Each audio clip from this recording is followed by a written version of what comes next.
መጣ ዛሬ የእርስ በርስ ጦርነቱ፣ መበላላቱ፣ መነካከሱ፣ እልቂቱ ከየት መጣ? ዛሬም የሞት ዜና ነው የምንሰማው። ኢትዮጵያውያን አስከሬን የምንቆጥረው ዛሬም በሀገራችን በኢትዮጵያ ሰይፍ አለ። ሰው ያወቀው ፀሐይ የሞቀው የአደባባይ ምስጢር ነው። ይሄ የበደል ውጤት ነው፣ የኃጢአት ውጤት ነው። ክፎች ጸብ ዘሩ፣ መለየት ዘሩ፣ ጎጠኝነት ዘሩ። እሱ በትውልዱ ልቡና ላይ በቀለ።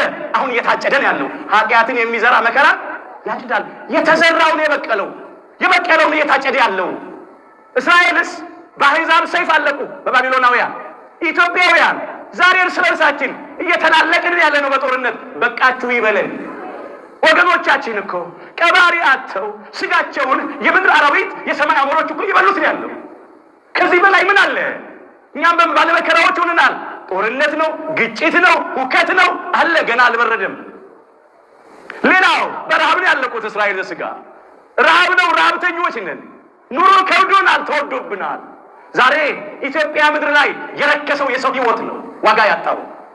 እቃውማ ሸቀጡማ እየተወደደ ነው በየዕለቱ። ኑሮ ይከብዳል፣ ይወደዳል። ውድ ዋጋ የተከፈለለት የሰው ሕይወት ግን ዋጋ አጥቶ ረክሷል። እንዲሁ ነው የሚልቀው። ረሃብ ነው አለ። በሽታ ነው፣ ብዙ ወገኖቻችን በበሽታ እያለቁ ነው። ስደት ነው፣ በገዛ ሀገራችን ስደተኞች ነን። መፈናቀል ነው ያለው። ወጥቶ ለመግባት ስጋት ነው፣ ድንጋጤ ነው፣ ፍርሃት፣ ጭንቀት ውስጥ ነው ያለ ነው። ምን ሰማው የምናየው ይሄንን ነው ወገኖቻችን። አንዳንድ ኢትዮጵያውያን ያልፍልናል ብለው መንገድ ላይ አልፎባቸዋል፣ ወይ በድንበር ጠባቂዎች ተገድለዋል፣ ወይ ባህር ውስጥ በጀልባ ተሳፍረው ሲሄዱ ሰጥመዋል፣ ወይም ደግሞ በረሃ ውስጥ ሚላስ የሚቀመስ አጥተው በረሃብ ደክመው በጥል ዝለው ሞተዋል።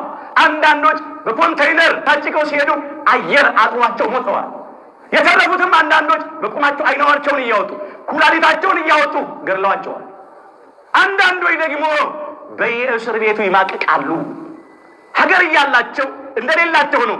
ኢትዮጵያን የምትመስል ምድራዊ ገነት የምትባል አየሯ ራሱ ምግብ የሆነ ሀገር እያለችን ሀገር እንደሌለ፣ አምላክ እያለ እግዚአብሔርን የሚያክል አባት እያለን እንደሌለ ሆነናል። እግዚአብሔር በቃችሁ ይበለን።